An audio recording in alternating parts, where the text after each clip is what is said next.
took office. Income is on the rise. If voters care about just economic performance, why shouldn't voters reelect him?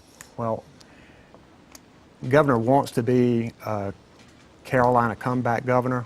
I want to be a comeback to Carolina governor. We need PayPal to come back. We need the jobs to come back. We need the NCAA to come back. You go ask everyday working people whether they have seen a Carolina comeback. And most of them will tell you they are working longer and harder and for less money than they did before the recession. And they'd be right, because wage growth is stagnant. The middle class is not seeing the gains from the growing economy. And the governor tells people that their taxes are down when many people have taxes in the middle class that are up because of him and legislative leadership. And he continues to say that House Bill 2 is not hurting our economy. That's wrong. He just did a commercial where he's saying no more social issues. He's brought it up 4 times already. No more social issues. Let's talk about the economy. Unemployment was at a record 9.4% when I came into office. Believe me, it was a lot worse under Easley and Perdue, the 2 governors that you strongly supported for election. 12 years of extreme high taxes. We had the highest income tax and the highest corporate tax in the Southeast. Even South Carolina was beating us for jobs, Roy, under your leadership and Beverly Perdue's leadership and Easley's leadership. That was unacceptable. When I came into office, we lowered our income tax. We lowered our corporate tax and business tax. We got rid of a $2.6 billion debt that we owed to the federal government. $2.6 billion.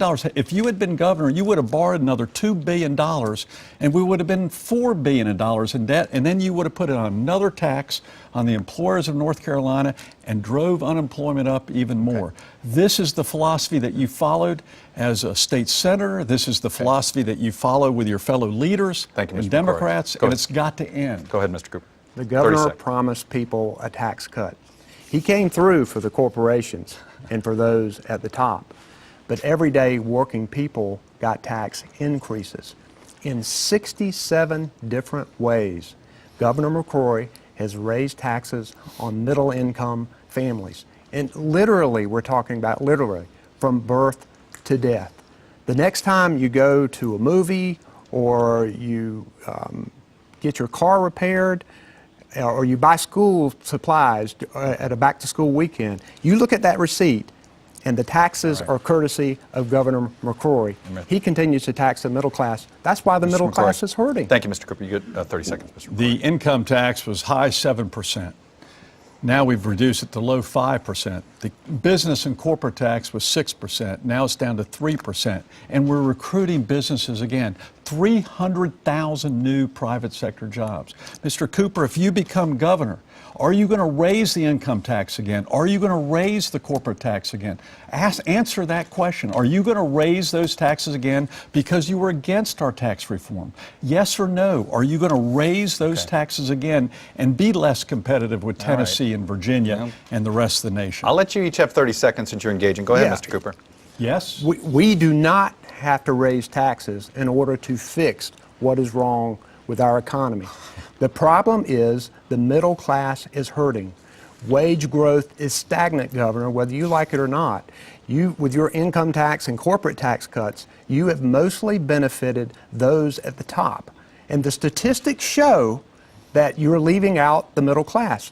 This is why you're having trouble being honest with your record, Governor, and we have seen it time and time again. All right, final 30 seconds there, Mr. McCrory. It's Mr. Cooper that's raising $500,000 at Goldman Sachs. Believe me, Goldman Sachs doesn't care about the middle class in North Carolina. It's Mr. Cooper that's going to California and San Francisco and raising millions of dollars.